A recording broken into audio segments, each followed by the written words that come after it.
Brittany, I was just curious, what's the biggest challenge when you're playing a character and then you're playing other people's characters within the character? It's like just Inception level craziness.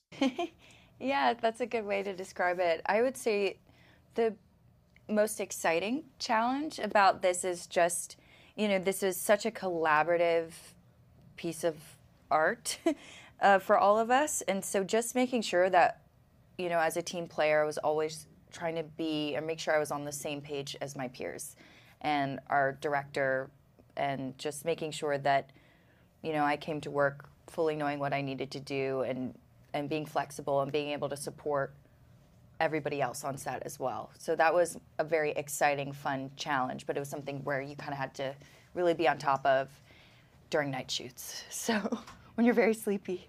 And James, all the characters have such history together, so how is it keeping track of all these relationships when, the person who you're talking to might not be that person's character? So it seems like a nightmare to just keep that all together. One of the things that made this role really appealing was that it was actually like 3 or 4 different roles.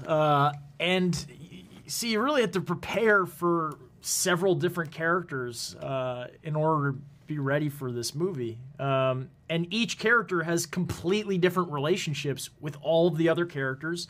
And those other characters happen to be also in different bodies at different times throughout the movie. So it really was kind of this like acting Rubik's Cube that you had to constantly kind of have vigilance around, and then just trust that these performances were going to be able to keep you on track throughout the time. Yeah, and you all pulled it off. And Reina, how is it as an actor to see your characters, some of those emotional payoffs be played by, other characters, and then you're playing other people's emotional moments? It's very surreal and unique.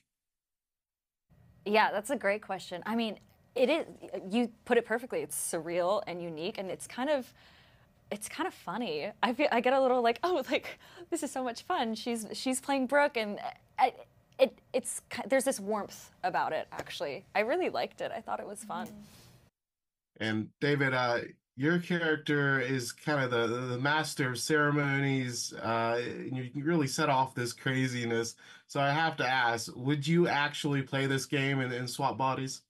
I don't know. I've been I've been really like just wary of a lot of the tech stuff going on these days. I don't know if I trust it. I don't think I'm interested in swapping bodies. I don't think I'm interested in playing with any crazy new gadgets that, especially like, when the machine is first introduced, they all agree to it not knowing what is about to happen. I remember we were talking about it. It's like if I've brought like a medical grade piece of futuristic technology, and I've given them, what amounts to like some sort of like a drug trip, without their consent and agreement, that's a really intense thing to do to someone. So I don't think I would agree to that, and I probably actually wouldn't subject my friends to that either.